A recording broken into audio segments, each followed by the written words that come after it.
Yo también los amo a todos. Buenas noches a todos. Señor presidente de la Asamblea Legislativa, Ernesto Castro, señoras y señores diputados, señor presidente de la Corte Suprema de Justicia y magistrados de las diferentes salas, señor vicepresidente de la República, Félix Ulloa hijo, mi querida esposa Gabriela, primera dama de la República,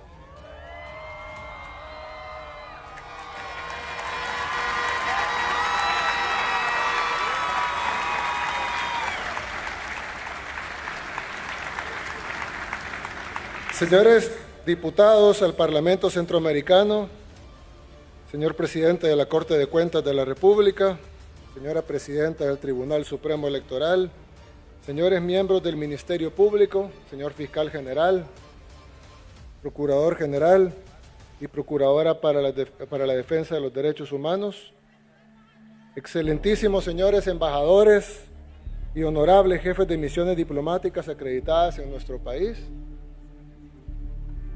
señor presidente del Consejo Nacional de la Judicatura, señores miembros del Gabinete de Gobierno,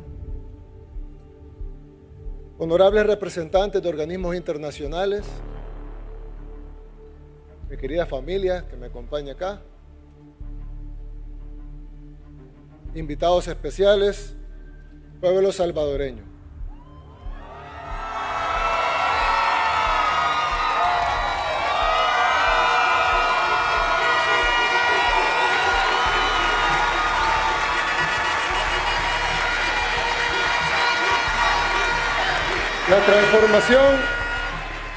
La transformación de El Salvador ha sido una de las más rápidas de la historia moderna, pero para nosotros apenas ha sido suficientemente rápida. El Salvador de hoy no se parece en nada al que recibimos tras décadas de terror y explotación. El país que heredamos ni siquiera era verdaderamente nuestro. Independiente solo de nombre. Sus calles estaban controladas por pandillas y su gobierno en manos de los verdaderos gobernantes que siempre estaban a la sombra. Hace 6 años, el mundo ya había perdido la esperanza en El Salvador. Nos decían que el crimen era parte necesaria, así decían, que el crimen era parte necesaria de nuestra sociedad y que derrotarlo era imposible. Nos daban estudios grandes, proyectos de cómo salvarnos, pero en el fondo nunca creyeron que fuera posible y por eso sus soluciones nunca estuvieron diseñadas para funcionar. El Salvador estaba controlado por personas sin ninguna intención de ayudarnos. Hace 6 años empezamos, nada más, a recuperar nuestro país. Hoy, El Salvador ya no le pertenece a ni los actores extranjeros ni a sus títeres locales. Hoy, El Salvador pertenece al pueblo salvadoreño.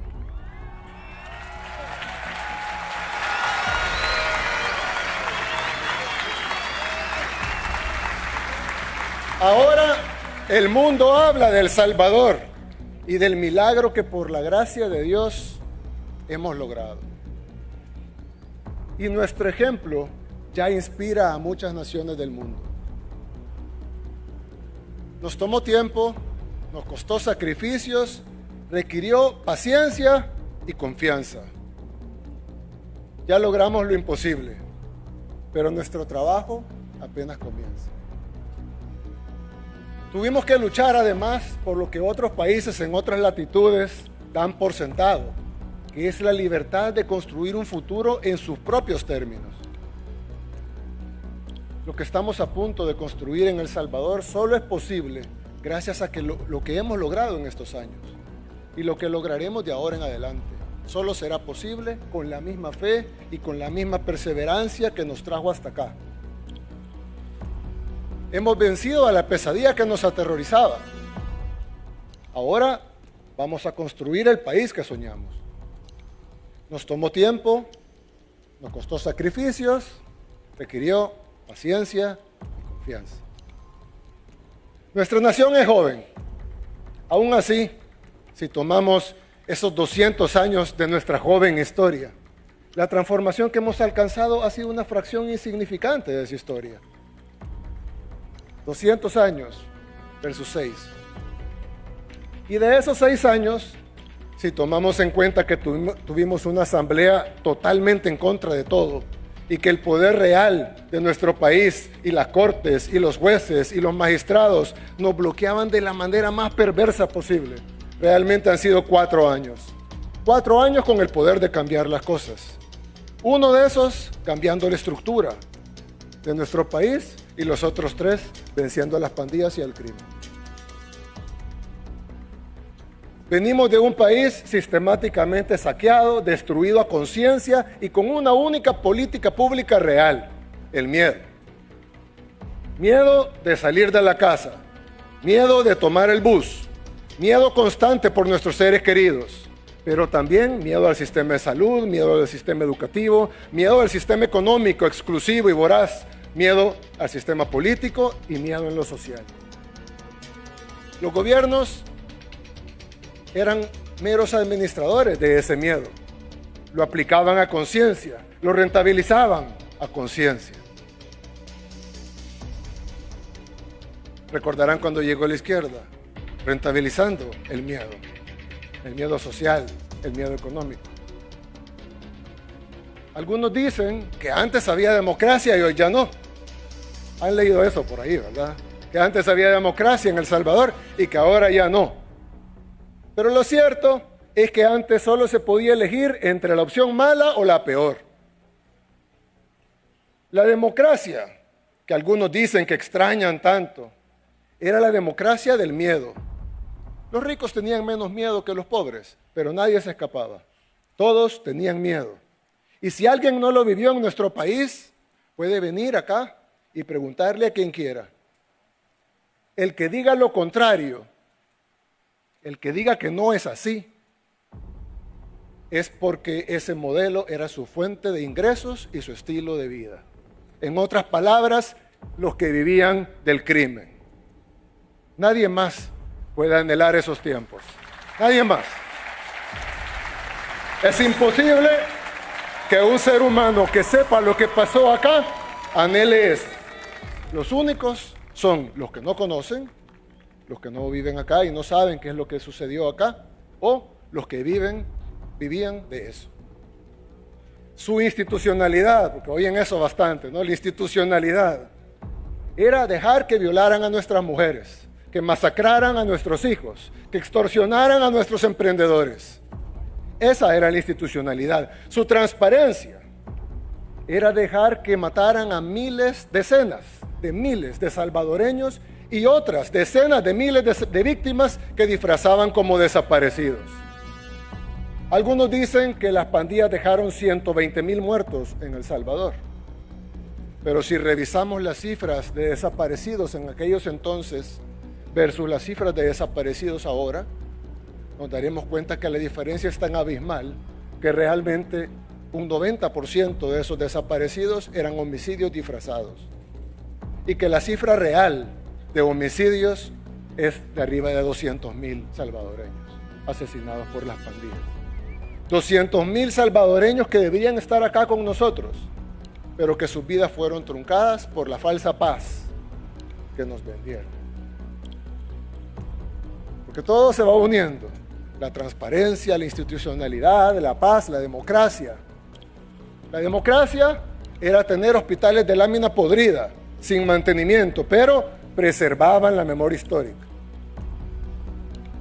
O diseñar, no tener, diseñar escuelas con paredes de lámina, piso de tierra y techo de ramas, y llamarle a eso inversión en educación.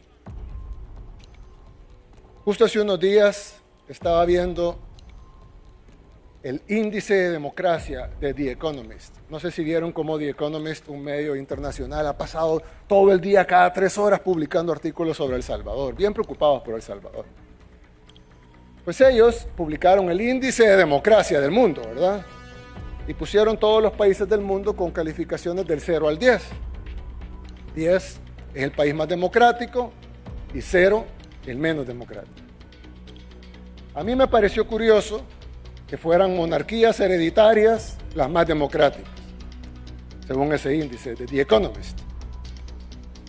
Yo no tengo ningún problema con las monarquías, ninguno. Al contrario, respetamos la decisión soberana de cada pueblo que decide tener una monarquía. Aquí en el cuerpo diplomático tenemos esta noche representantes de países, amigos que tienen monarquías. Nosotros somos respetuosos de la autodeterminación de los pueblos. Es más, hace un año tuvimos de invitado de honor al rey de España, quien es un caballero en todo el sentido de la palabra. Para los que lo conocen no me dejarán mentir. En nuestra toma de posesión no tenemos ni un solo problema con ellos, al contrario, los respetamos y reconocemos su derecho a la autodeterminación de tener una monarquía. Pero me pareció curioso que países como el nuestro aparecen con nota baja cuando nosotros elegimos a nuestro jefe de Estado en elecciones libres.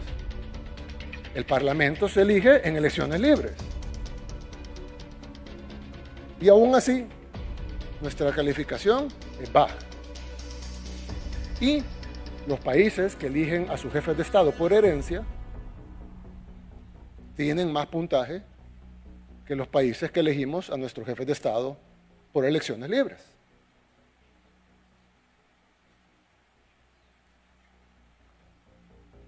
¿Cómo es posible eso? Una cosa es que tengan mayor bienestar, otra cosa es que tengan mejor calidad de vida. Si fuera un índice de calidad de vida, un índice de bienestar, un índice de desarrollo, está bien que estén muy por encima de nosotros, pero ¿de democracia? Quizás porque ellos hacen los baremos y por tanto ellos establecen los parámetros. Quizás si nosotros hiciéramos el baremo, nos calificaríamos mejor a nosotros y más bajo a ellos. Al final es quien hace el índice y a conveniencia de quién se hace. Alguien pudiera decir, no, presidente, lo que pasa es que son monarquías parlamentarias, lo cual es diferente, ¿no? A una monarquía absoluta, totalmente distinto. Y por eso tienen puntajes más altos. Bueno, yo les haría la pregunta, ¿será que esos países avalarían que un país latinoamericano instaurara una monarquía parlamentaria? ¿Nos darían su apoyo o nos condenarían? Ahí se dan cuenta que democracia, institucionalidad, transparencia, derechos humanos, Estado de Derecho, suenan bien, son grandes ideales en realidad, pero son términos que en la realidad solo se usan para mantenernos sometidos. Usted no cumplió el índice de transparencia, usted no cumplió el índice de democracia, usted no cumplió el índice de derechos humanos, así estemos cumpliéndolo más que ellos. A los que manejan estas grandes agendas globalistas no les interesa ni la democracia ni nada de los otros términos. Ellos ni siquiera son democráticos. No les interesa el Estado de Derecho. No les interesan los derechos humanos ni la transparencia. Pero sí les interesa instrumentalizar esos términos. Les interesa que nuestros países vivan de acuerdo a sus reglas. Reglas que además ellos no siguen. Un país monárquico, con alto índice de democracia. Les podría creer, como les dije, mejor calidad de vida, más desarrollo, más bienestar, etc. Pero no más democracia. Lo que pasa es que las definiciones se adaptan dependiendo de quién se está hablando. Ellos ven un país como el nuestro, que está funcionando, que sigue sus propios métodos, con sus propios recursos, y dicen, no, eso no es democracia. Los vamos a llevar a la verdadera democracia, la que hacemos desde nuestras oficinas. Eso hicieron en países como Irak o Libia. Busquen cómo terminaron esos países y ahí se darán cuenta de lo que significa la democracia cuando se refieren a los países que deben estar sometidos. Significa destrucción, pobreza, subdesarrollo, sometimiento. Nosotros debemos acabar con todos estos sinsentidos. Les voy a poner un ejemplo de un caso reciente que pasó aquí en El Salvador. Cuando comenzó el régimen de excepción, ustedes se recuerdan que decían que habíamos puesto cuotas a la policía de arrestos. Eso dicen todos estos medios, la oposición, las ONGs, las organizaciones de derechos humanos. Nos acusan de que les exigimos a los agentes de la policía cuotas de arresto. Pues en esas cuotas de arresto que dicen ellos, arrestamos a un pandillero. El pandillero era menor de edad, no estaba tatuado, no tenía ningún tatuaje, no tenía antecedentes penales, era menor de edad. Y sabíamos que era pandillero por las investigaciones de la policía, nada más. El niño símbolo de la oposición. Menor de edad, joven, no tiene tatuajes, no tiene antecedentes. Pues bueno, nuestro sistema judicial, aún en reforma, decidió darle 2 años de detención en una correccional de menores. Le pusieron 2 años, como fue capturado al inicio del régimen de excepción en el 2022, salió libre en el 2024. Pues hace 4 días, el 28 de mayo de este año, un año después de haber salido libre, asesinó a un ex cabo de la policía en Tacuba. Vieron el homicidio ese día en Tacuba. Fue realizada por él. Mató a un hombre de 62 años. Nosotros ya lo habíamos capturado. Lo teníamos en custodia. Era nuestro deber evitar ese asesinato, manteniéndolo en custodia. Pero por cumplir los tratados internacionales y las reglas que nos imponen de derechos humanos, ese homicidio es culpa del Estado. Porque nosotros debimos haber garantizado que ese pandillero se pudriera en la cárcel. Lo dejamos salir por cumplir tratados y hoy una familia está de luto y un salvadoreño más está asesinado. Súmenlo a los 200,000 salvadoreños que mataron las pandillas.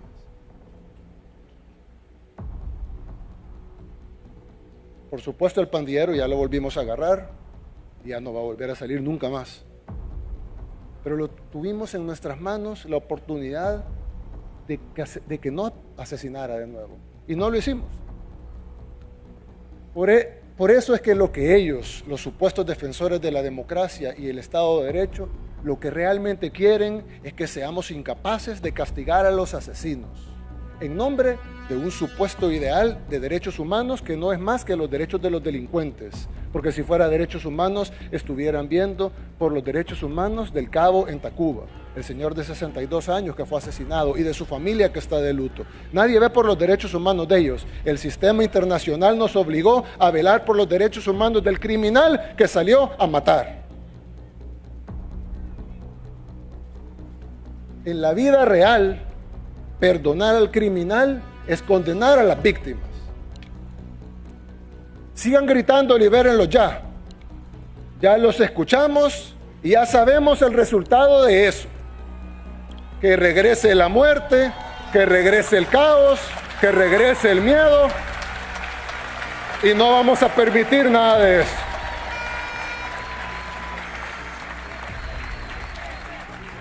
Así que no los vamos a liberar ya ni nunca.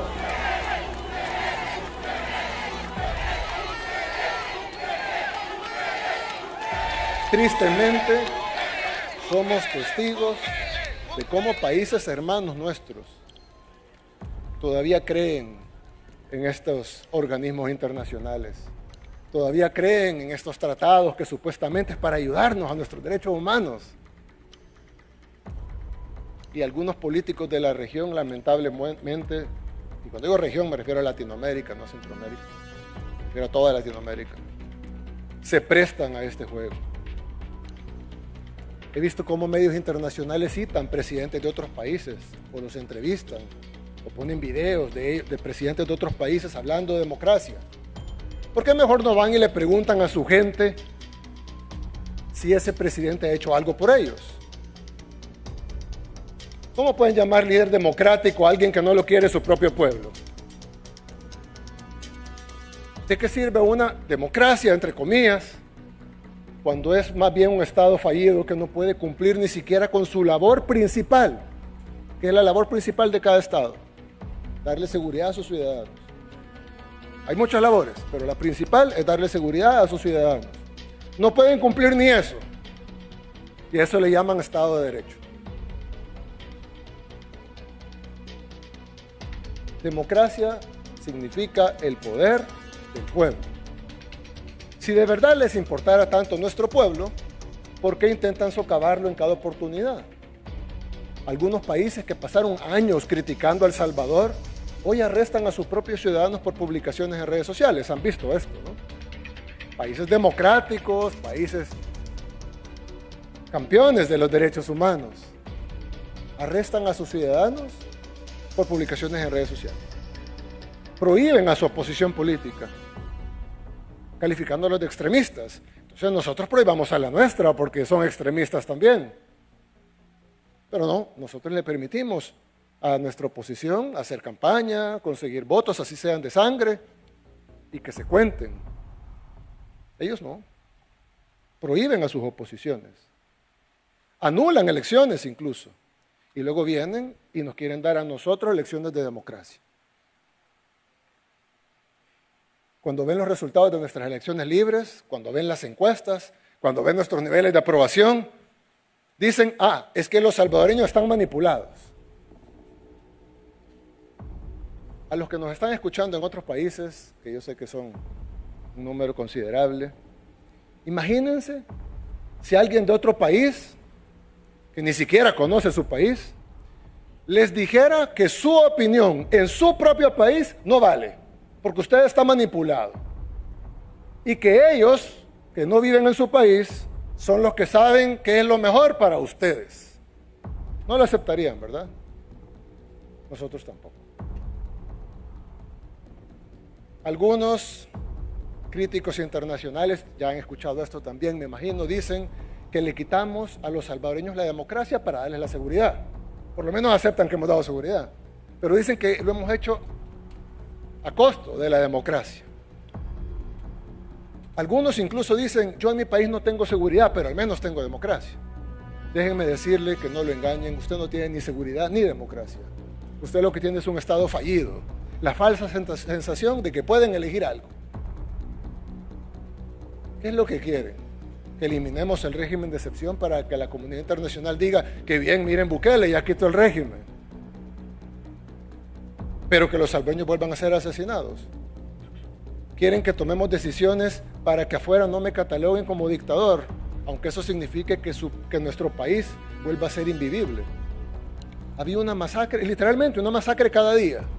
10, 15, 20 salvadoreños diarios muertos cada día, asesinados. Y otro tanto similar de desaparecidos cuyo 90% eran asesinatos escondidos.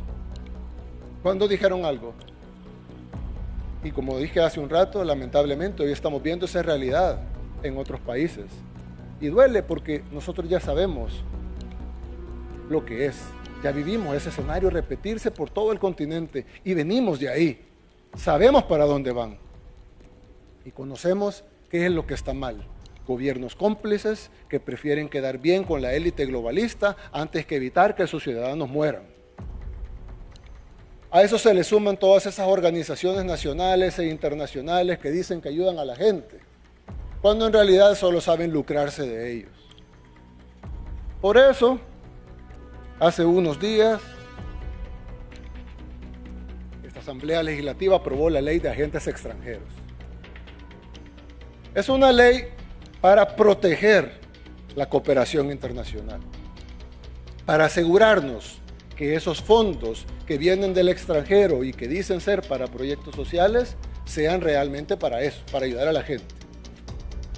La mayoría de países desarrollados prohíbe la injerencia extranjera. Nosotros permitimos la injerencia extranjera. Solo les pedimos que paguen impuestos igual que todos. Sinceramente, yo, como persona, creo que es un error que permitamos la injerencia extranjera. Creo que no deberíamos hacerlo. Es más, creo que la injerencia extranjera debería estar prohibida en todos los países del mundo. Pero aún así la vamos a permitir. Vamos a permitir la injerencia extranjera. Lo único que vamos a exigirles es que paguen lo que pagan todos. Porque en El Salvador todos pagamos impuestos. Todos pagamos IVA, los trabajadores pagan impuestos al gastar e incluso al recibir, con el impuesto de la renta. Si usted decide abrir una fábrica de zapatos, paga impuestos al importar maquinaria, paga impuestos por el local que ocupa, paga impuestos por los empleados que tiene, paga impuestos cuando factura. Pero cuando una organización decide venir y ayudar a nuestra gente, pero ayudarle de verdad, el Estado le otorga el privilegio de no pagar impuestos, que vienen a ayudar. Usted viene a ayudar a los ancianos en un asilo, no pague impuestos.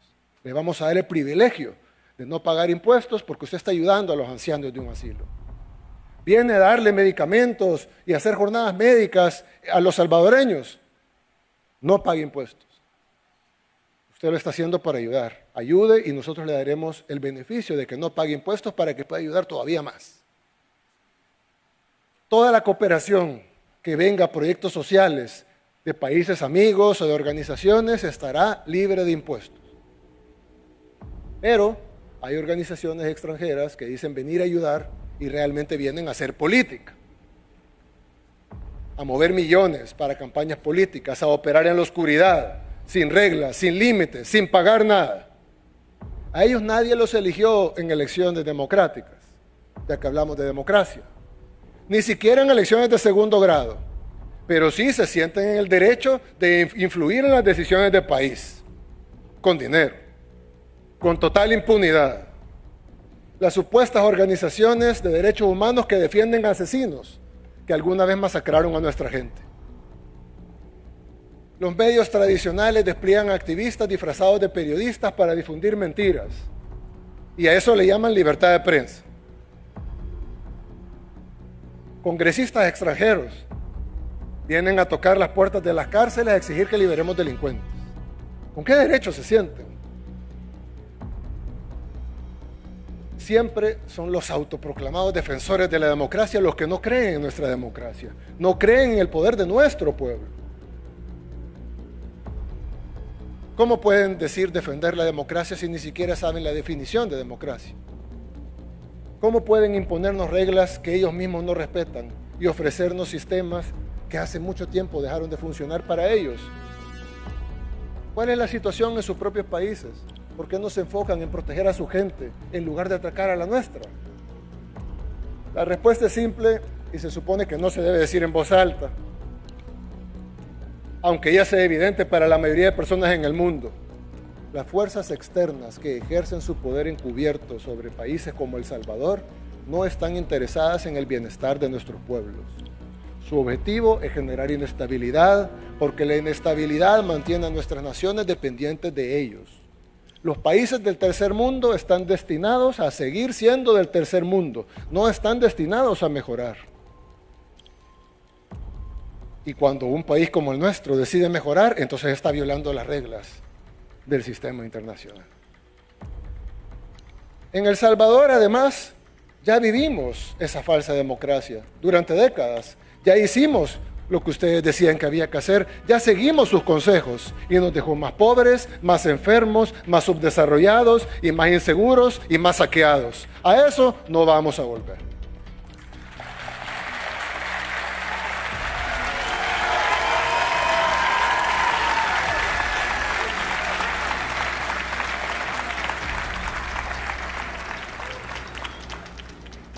El Salvador ha dado un ejemplo a otros países como el nuestro, que ninguna nación, por grave que sea su situación, nosotros no éramos un país peligroso, nosotros éramos el país más peligroso del mundo. No hay ninguna situación, por grave que sea, que obligue a una nación a resignarse al sufrimiento eterno. Ese ejemplo debería ser motivo de celebración, pero no. A esos que quieren mantener a nuestras naciones pequeñas dominadas les aterra un efecto dominó global. Y lo dicen en sus medios. La democracia que predican es hacer todo lo posible para imponer el mensaje de que no se puede salir adelante. Mientras hablamos ahorita, y hoy todo el día y ayer, hay un ataque coordinado en marcha. Medios tradicionales, internacionales y locales, ONGs, organizaciones de derechos humanos, instituciones internacionales, todos orquestados, al unísono, golpeando con los mismos temas. Pero los años de engaño ya les pasaron factura a ellos y la gente ya no les cree nada. Ellos tienen palabras elegantes, rimbombantes, como diríamos los salvadoreños, pero nosotros tenemos las pruebas.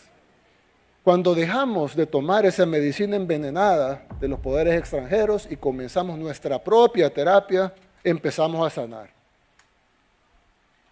La ley de agentes extranjeros garantiza que quienes quieran venir a ayudar de verdad a nuestra gente mantengan el gran privilegio de no pagar impuestos como si pagamos todos los demás.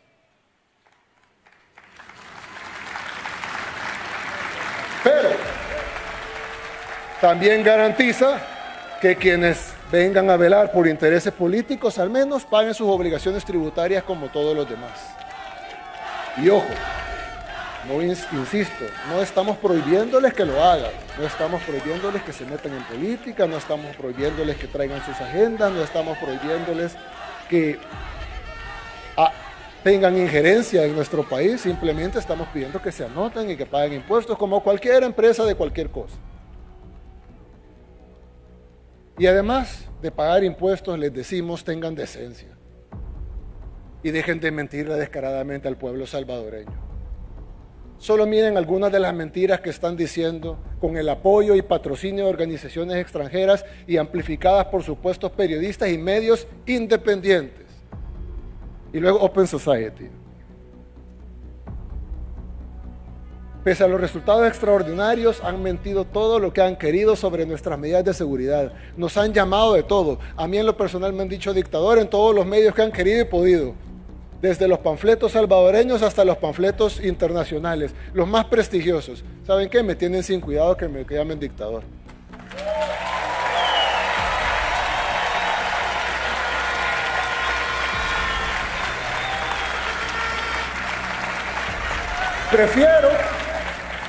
Prefiero que me llamen dictador a ver cómo matan a los salvadoreños en las calles.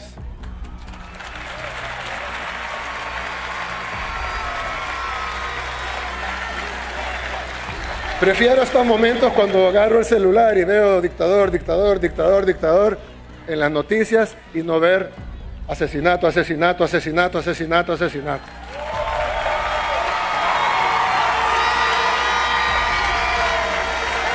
Prefiero que me llamen dictador, pero que los salvadoreños podamos vivir al fin en paz.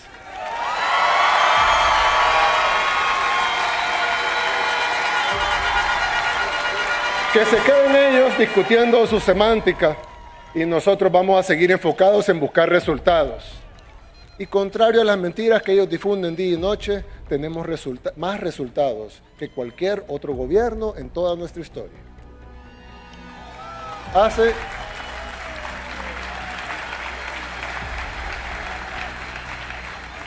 Hace exactamente un año yo dije que este quinquenio iba a ser para trabajar en la economía. Este año ha pasado y las cosas no están como quisiéramos aún, por supuesto, solo va un año. Pero no digan que no se ha hecho nada. Hemos abierto opciones de alimentos sin intermediarios, lo que reduce significativamente el precio. Los agromercados, que por supuesto la oposición criticó desde el inicio, no es una solución perfecta, pero es una solución, donde se pueden comprar 20 tomates por $1. Claro, los que queramos podemos seguir yendo al supermercado, aunque sea más caro. También podemos importar lo que comemos, podemos comer en restaurantes. Nada de eso está prohibido, al contrario, lo promovemos, porque es bueno para nuestra economía.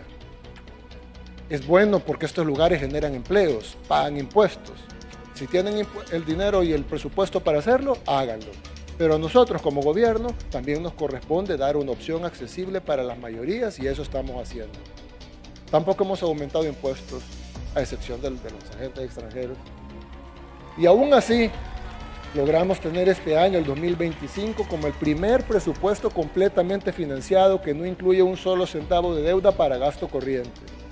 Es decir,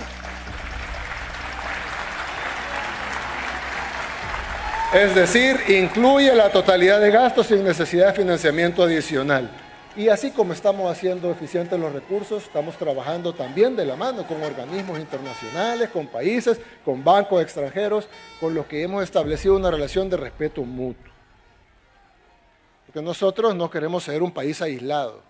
Nosotros queremos trabajar con nuestros amigos en el exterior. Yo se lo dije hace años, que estamos listos, las puertas están abiertas de par en par. Queremos ser amigos, queremos ser socios, queremos ser aliados. Lo que no queremos ser es sus lacayos. Por ejemplo, el Banco Mundial, el Banco Interamericano de Desarrollo nos ha apoyado en muchísimos proyectos. Recientemente, incluso con la construcción de escuelas, que estamos haciendo 2 diarias. El CAF está tan comprometido con apoyarnos que ya se están inaugurando sus instalaciones aquí en El Salvador. Tenemos relaciones comerciales con la mayoría de países del mundo. Es más, primero, no sé si escuchaban a la oposición decir que nos habíamos vendido a China. Se vendieron a los chinos, porque habían unas tiendas de venta de productos chinos en el centro. Se vendieron a los chinos. Y luego, cuando fuimos a la Casa Blanca a reunirnos con el presidente Trump, se vendieron a los gringos. ¿Cómo es eso? Nos vendimos a China y a Estados Unidos al mismo tiempo. Y ninguno de los dos protestó. Una de dos, o somos los mejores diplomáticos del mundo, o es mentira, no nos hemos vendido a nadie.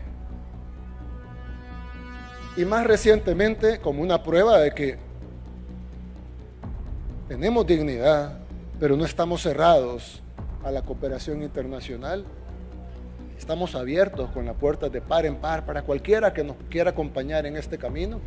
Firmamos un acuerdo sin precedentes con quien no ha sido nuestro amigo necesariamente, pero firmamos un acuerdo que es de mutuo beneficio con el Fondo Monetario Internacional. Y ellos mismos evaluaron hace poco, hace una semana creo, y dijeron que superamos con creces todo lo que esperaban de nosotros.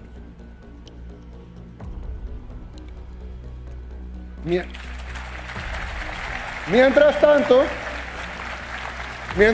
la oposición dice que no es cierto, que está mal la situación, que está mal que haya turistas, porque los turistas vienen y hacen gentrificación, cuando en realidad no tiene por qué ser así.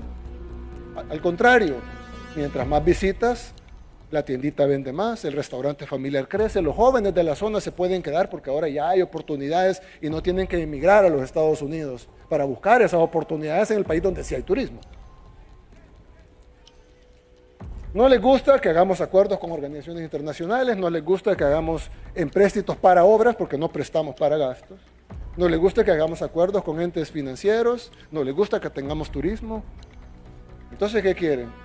Que no hagamos nada como ellos, que nos sentemos simplemente a esperar que caiga el dinero de algún lado. Gracias a Dios ya no gobiernan ellos.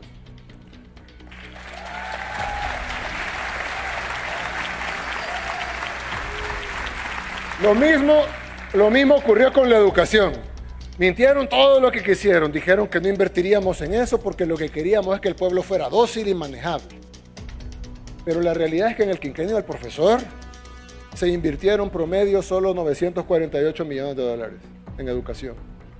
Y en nuestro quinquenio se invirtieron 1.411 millones de dólares por año. Nadie en toda la historia de El Salvador ha invertido en educación como ha invertido este gobierno. En computadoras, en tablets para primera infancia, que mi esposa Gabriela ha coordinado hasta el software que llevan, en infraestructura, en decenas de miles de becas. Con mi amigo Alejandro Guzmán tenemos un programa de decenas de miles de becas, estudios superiores para jóvenes, etc. Claro, si queremos comparar nuestro sistema educativo con el de Suiza, salimos perdiendo. Claro. Pero si comparamos con El Salvador, con El Salvador de antes, estamos mucho mejor y seguimos mejorando cada día.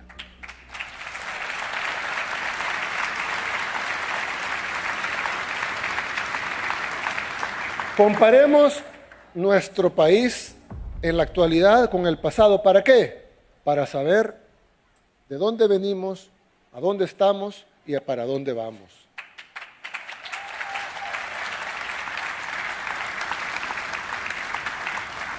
Otro ejemplo es el Hospital Rosales. Dijeron que nunca lo íbamos a hacer, que era un render, que era mentira. Hubiéramos querido entregarlo hace mucho. y lastimosamente no pudimos, pero pronto vamos a dejar un nuevo Hospital Rosales listo para servir a los salvadoreños con infraestructura de primera, pero también con equipo tecnológico moderno y todo lo necesario para atender a nuestra gente, con la calidad de cualquier hospital privado o mejor.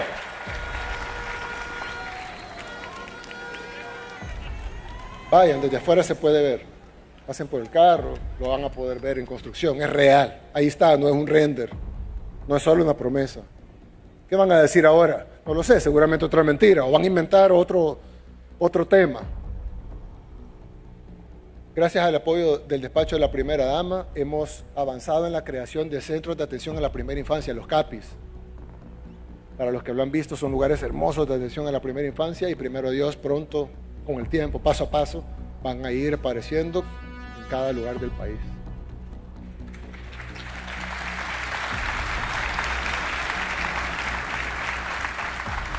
También con el despacho de la primera dama hemos trabajado en la ampliación de la oferta cultural y educativa dirigida no solo a la primera infancia, sino a todo el país. Hay cerca de 2,000 estudiantes en nuestra Escuela Nacional de Música inscritos. Hay más en fila, pero no tenemos más cupos. Primero Dios, vamos a abrir miles de cupos más para poder tener más jóvenes, niños y bebés incluso en la Escuela de Música, ofreciendo otros programas también de formación artística. Tenemos agrupaciones como el Ballet Nacional, el Ballet Folclórico, la Banda El Salvador, que es una realidad, fue una promesa, es una realidad también, que tiene más de 1,000 integrantes. Los que la han visto, es un orgullo para nuestro país. Hemos intervenido varias áreas de emergencia pediátrica y continúa la modernización de los espacios materno-infantiles. Falta mucho, sí, pero comparemos de dónde venimos, sepamos de dónde venimos, a dónde estamos, falta, pero también sepamos para dónde vamos. Y si bien aún hay mucho por hacer, nadie puede negar que la primera infancia es una prioridad para nuestro país, algo que en el pasado ni siquiera se ha mencionado. Nosotros sabemos que cada cosa que hacemos y por cada cosa que arreglamos, otra cosa tiene que esperar. Quisiéramos resolver todos los problemas al mismo tiempo, pero sabemos que eso no es realista. Podemos darle computadoras a todos los niños, ya lo hicimos, pero las escuelas seguían en condiciones deplorables. Podemos remodelar 2 escuelas por día, pero faltarán otras escuelas aún, miles. Podemos construir el mejor hospital de Centroamérica que queremos, ese es nuestro sueño, que sea el Hospital Rosales, pero faltarán otros hospitales. El gobierno puede hacer feliz a cualquiera, pero no puede hacer feliz a todos al mismo tiempo. Es difícil, algunos dirán imposible, sin embargo, vamos a intentarlo. Porque es de cobardes no intentarlo. Si escogimos estas luchas es porque creemos en un El Salvador mejor. Y este no se forja diciendo no. Seguimos avanzando a pesar de los obstáculos, la crítica y la oposición interna y externa. Porque esas críticas y ataques, incluso personales, y a mi familia, palidecen ante la satisfacción de saber que cambiamos la vida de millones de personas.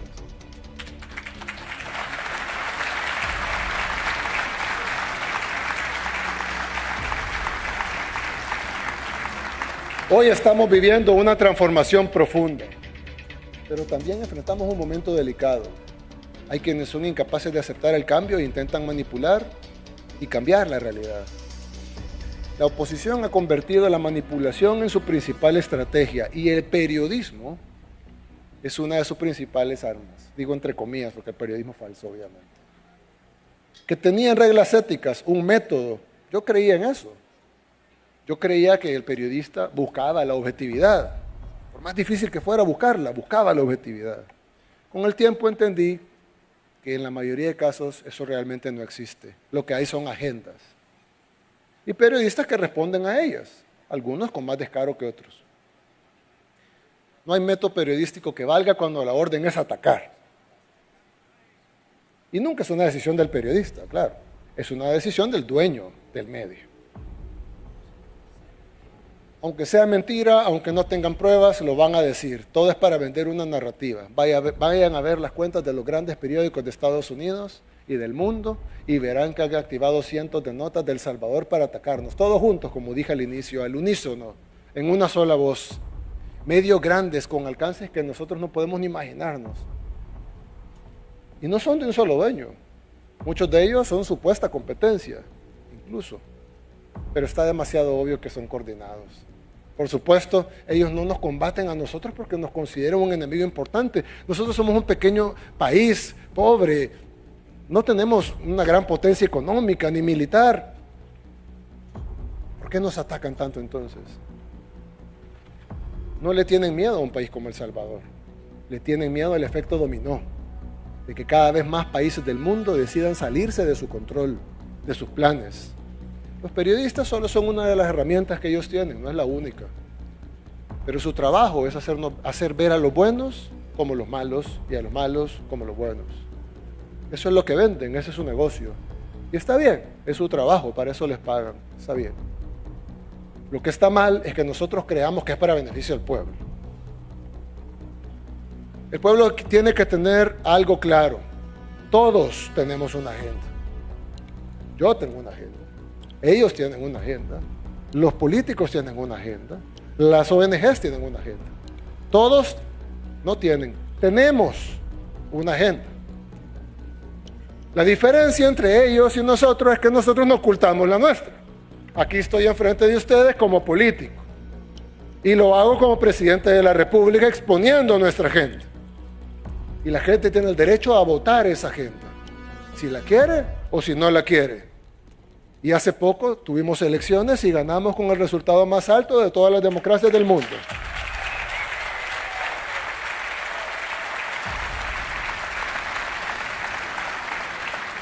Sin embargo, muchos de ellos sí esconden su agenda. De hecho, dicen que son independientes, aunque digo Open Society abajo. Se esconden detrás de supuestas causas, tratando de proyectar y rentabilizar las necesidades del pueblo. Y reciben millones cada año para vender miseria y propagar violencia. Así como algunas ONGs se venden como defensoras de derechos humanos y en realidad se dedican al activismo político, y lo hemos visto recientemente. Todas son herramientas para las agendas. Y ni los periodistas ni las ONGs, herramientas de agendas, están prohibidas en nuestro país. Son libres de publicar sus panfletos, son libres de decir sus mentiras. En otros países lo prohíben. Muchos países desarrollados prohíben lo que llaman desinformación. En Europa muchos países tienen prohibido en su ley la desinformación. Nosotros no. Nosotros, tal vez equivocadamente, permitimos la desinformación. Ellos son libres de hacer y publicar, pero por lo menos que lo llamen por su nombre. Si deciden hacer activismo político y negocio, que lo llamen así. Ellos no son periodistas, son activistas políticos que están haciendo negocio. Ellos no son ONGs, son activistas políticos que están haciendo negocio. Dicen que pactamos con pandillas. ¿Qué pacto es ese? ¿En serio van a pactar que atrapemos a los 70,000 pandilleros de este país? ¿Alguien puede creer que eso es real? ¿Alguien cree en eso? El mismo día que salió el reportaje les abrimos las puertas de las cárceles porque dijeron que los pandilleros los habíamos separado, que ya no estaban revueltos. Eso fue hace un par de años. Y ellos mismos dijeron, si el régimen quiere demostrar que hemos mentido, que abran las cárceles. Abrimos las cárceles a medios internacionales y todos pudieron constatar que los pandilleros estaban revueltos. Y no estaban separadas como habían dicho ellos. Estaban mezclados en ese tiempo con 2 tiempos de comida nada más y sin ni siquiera luz del sol por una ventana. ¿Creen que les importó? No, siguieron mintiendo y repitiendo la misma mentira. Es más, aquí, que saben que son populares las medidas contra los pandilleros, venden la idea de que tenemos un pacto y que les damos beneficios. Pero afuera, que saben que las medidas duras no son populares porque es como, qué duros son con la gente, dicen que los tratamos mal, que no los deberíamos de tratar así, que no les damos suficiente proteína. Las dos cosas no pueden ser reales. Dicen que encarcelamos defensores de derechos humanos, disidentes, opositores al régimen. Yo me pongo a pensar, ¿cómo podemos combatir la corrupción si toda la oposición tiene impunidad garantizada? No se pueden tocar. Cualquier opositor corrupto que se lleva a la cárcel es un perseguido político. Todos estuvieron 15, 20 años lucrándose del Estado, pero ahora se pusieron el carnet de perseguido político. Trabajar en una ONG ahora es sinónimo de impunidad. Ser periodista del club, porque hay periodistas que no los incluyen en el club, tiene que ser de APES. Ser periodista del club les permite infringir la ley sin consecuencias. O sea, que una persona, si asesina a sangre fría a la otra, solo tiene que ir a pedir trabajo a alguna de estas ONGs o medios del club y ya la ley no los puede tocar, porque son defensores de derechos humanos, porque son disidencia, oposición al régimen. Ellos creen no solo tener el monopolio de la verdad, sino que si le paso algo a un periodista que no le pertenece al club, a ese no lo van a defender. Al contrario, se van a burlar de él. Ja, ja, ja, vieron, a pesar de que hablaba bien del régimen, te procesaron. Porque ellos no están ahí para defender causas, ni siquiera para defender gremios. Ellos están ahí para conseguir impunidad de la corrupción y del crimen para sus miembros. Ellos quieren imponer su narrativa, lo cual hacen todos los partidos políticos del mundo. Y si no me creen, piensen cuándo fue la última vez que estos medios, que supuestamente buscan la verdad, hicieron una nota criticando a la oposición. ¿Será que la oposición nunca hace o ha hecho nada malo? No lo hacen, porque no está en su agenda. Todo lo que diga la oposición, incluso un criminal, sientan a un criminal y lo que diga, ni siquiera es cuestionado. Cualquier cosa que un criminal, asesino en serie diga es santa palabra. Y nada lo cuestiona. Nadie corrobora si lo que dice es verdad o mentira, mientras se apegue a la agenda, mientras se apegue a la narrativa, mientras digan lo que ellos quieren que digan. Ganan premios, incluso supuestamente prestigiosos, a costa del dolor de la gente. Pero si su negocio es la muerte, al menos digan la verdad. Digan la verdad del dolor de las mayorías. Si solo se aprovechan del dolor de la gente, eso se llama ser carroñero. Y tienen todo el derecho a ser carroñeros, pero al menos digan lo que son, carroñeros, sin hipocresías. Como siempre he creído, hay conceptos que se explican mejor con ejemplos concretos. Así que les voy a contar un ejemplo que puedo contar ahora sin afectar nuestra estrategia porque ya pasó algún tiempo. Cuando lanzamos el Plan Control Territorial en junio del 2019 dijimos que contemplaba una serie de fases, ¿se recuerdan? Y que las íbamos a ir revelando a medida fuéramos activando cada una de esas fases. ¿Qué dijeron estos periodistas? No es transparente, tiene que revelar todas las fases del plan. ¿No les parece ilógico revelarle a los criminales todas las fases del plan contra el crimen? ¿Cómo vamos a hacer público un plan que combate las pandillas en ese tiempo? ¿Se acuerda cuando pedían todos los días que publicáramos el plan? No le hicimos caso y gracias a Dios no se filtró. Porque si hubiese pasado, se imaginan la sangre que hubiera seguido corriendo. Nunca hubiéramos resuelto nuestro problema. En aras de darle la información por la bendita transparencia, no se hubiera podido vencer a las pandillas. Hubiéramos tenido que revelar todas las fases del plan. Y por supuesto entonces no hubiera funcionado. No sé si recuerdan incluso cuando inició el régimen de excepción, otro ejemplo, y empezamos a anunciar operativos. Y a veces anunciábamos los operativos después que habían sido realizados, como debe ser. Pero algunas veces anunciábamos los operativos antes de que se realizaran. Y decían en las redes, ¿por qué les están avisando a los criminales? A mí me picaban los dedos para contestarle por qué lo estábamos haciendo. Pero no se podía hacer en ese tiempo. Y le pido perdón al Gabinete de Seguridad, voy a contar una infidencia, pero bueno, ya no creo que sea tan útil. En aquellos momentos, cuando entrábamos en una comunidad, y el pueblo salvadoreño no me dejará mentir porque ellos lo vivían, cuando iniciaba el régimen de excepción, entrábamos a una comunidad y los pandilleros, en la mayoría o en muchísimas comunidades en El Salvador, al fondo hay una quebrada. Así es. Muchos no me dejan mentir. Al fondo hay una quebrada. Son miles de comunidades así. Y cuando entraba la policía y el ejército, los pandilleros huían por la quebrada y se iban a los matorrales. La gente, nosotros hacíamos el operativo, revisábamos casa por casa, salíamos y la gente se quejaba de que cuando se iban las fuerzas de seguridad, los pandilleros regresaban a cobrar la extorsión. Entonces la gente nos decía, quédense todo el tiempo. Pero por supuesto no nos podíamos quedar todo el tiempo en el 100% de comunidades. Entonces lo que hacíamos es que destacábamos después de los matorrales a un contingente del ejército, anunciábamos que íbamos a entrar a una comunidad, los pandilleros corrían a la quebrada y los agarrábamos en el matorral.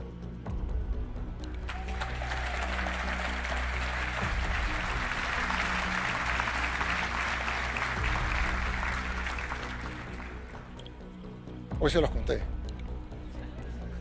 Pero en ese tiempo no se podía, porque hay cosas que se pueden decir en un momento y hay cosas que tienen que esperar.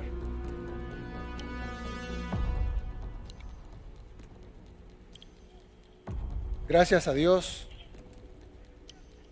aguantamos los ataques, las críticas y todo, para al final tener lo que tenemos ahora. Y lo vamos a seguir haciendo en los demás temas. Porque nosotros no hacemos lo que ellos quieren, sino lo que el pueblo desea y necesita.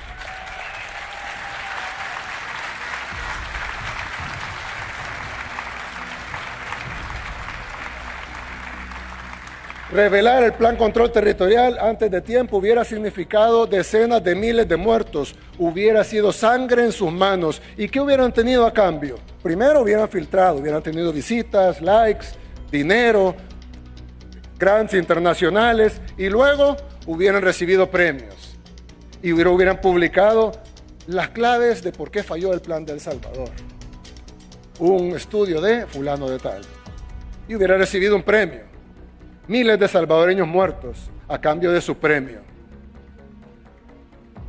Ellos no pagan las consecuencias, las pagaba nuestro pueblo. La sangre de nuestro pueblo era su negocio. Se me eriza la piel de pensar que estuvimos a una filtración de un panfleto de Soros de volver a ser un Estado fallido. Como muchos que lamentablemente existen en Latinoamérica al día de hoy. ONGs, medios de comunicación, por partidos de oposición, junto al financiamiento constante de los agentes extranjeros, hubieran dictado la muerte de decenas de miles de salvadoreños sin jamás haber sido elegidos por voto popular, sin que la gente sepa en muchos casos siquiera sus nombres, pero estuvimos cerca, así, de una filtración de que esa fuera la realidad. Sé que a muchos les molesta lo que hacemos y más aún les molesta que funcione. Porque construir un nuevo país trae incomodidades. Es como cuando estamos reparando la casa, mientras los trabajos no es tan cómodo, hay ruido, hay molestias, pero cuando todo termine habrá valido la pena. Por ejemplo, sería más fácil dejar la carretera de Los Chorros así como estaba. Ahí estaba, ¿no? Funcionaba, de vez en cuando se desmoronaban, pero ahí estaba. No, decidimos, en lugar de ir a gastar decenas de millones de dólares en no hacer nada o ponerle parches, decidimos hacer el proyecto vial más grande de Centroamérica, que son 3 etapas. Una de ellas, no es como dice la oposición ahora que le hemos quitado, es un viaducto de 1 kilómetro de largo, que será el puente más grande en la historia de nuestro país. Actualmente el puente más largo que tenemos es el de Camino Sur City, que tiene 300 metros. El próximo puente más largo será el puente de la Echadura, que lo estamos construyendo, que tiene 400 metros. Pero el próximo puente más largo será el de Los Chorros, que tendrá 1 kilómetro.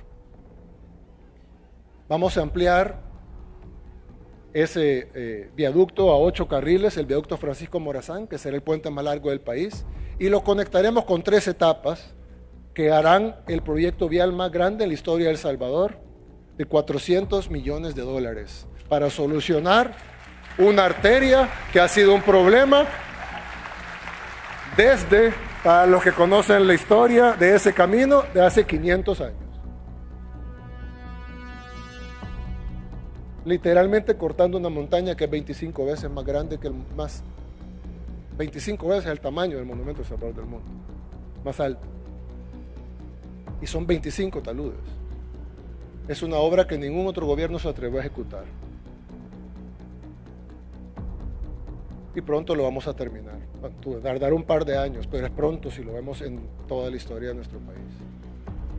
y será el proyecto de ampliación vial más grande de toda Centroamérica.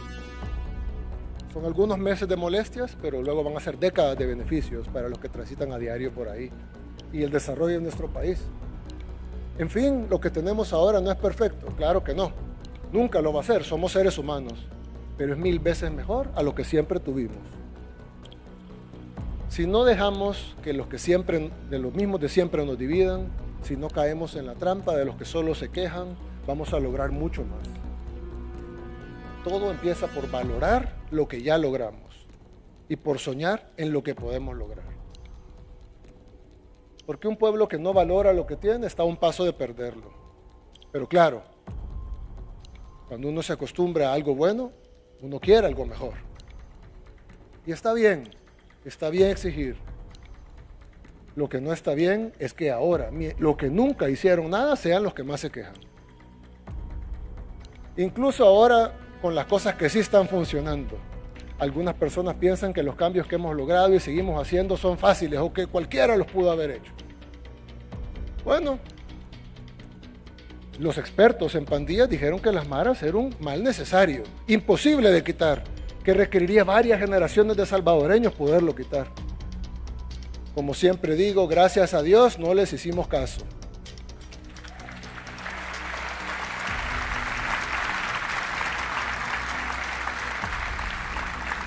Porque ellos no intentan ayudar, intentan desordenar lo que estamos poniendo en su lugar.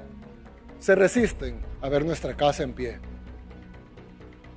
Nosotros no debemos permitir que la desinformación ni las narrativas impuestas desde afuera nos hagan retroceder. En El Salvador no competimos por la aprobación de quienes desean vernos fracasar. Lideramos con el ejemplo para los que quieran buscar inspiración, pero ante todo estamos construyendo nuestro propio futuro, en nuestro propio país, para nuestra propia gente, con nuestros propios métodos. No imponemos nuestro camino a ningún otro país del mundo, pero tampoco vamos a permitir que nadie nos arrebate la paz que tanto nos ha costado. Hemos logrado lo que nadie creía posible y apenas estamos comenzando. El camino por delante no será fácil, enfrentamos grandes desafíos. Reformar nuestro sistema educativo, modernizar nuestra salud pública, impulsar nuestra economía. Pero al parecer también enfrentamos fuerzas externas que temen el poder de la independencia de una pequeña nación.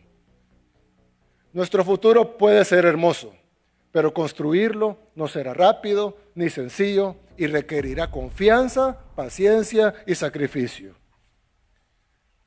Juntos podemos lograrlo. Ya lo hicimos una vez. Lo haremos primero Dios de nuevo y el mundo será testigo. Que Dios bendiga a El Salvador y que Dios los bendiga a cada uno de ustedes. Muchas gracias.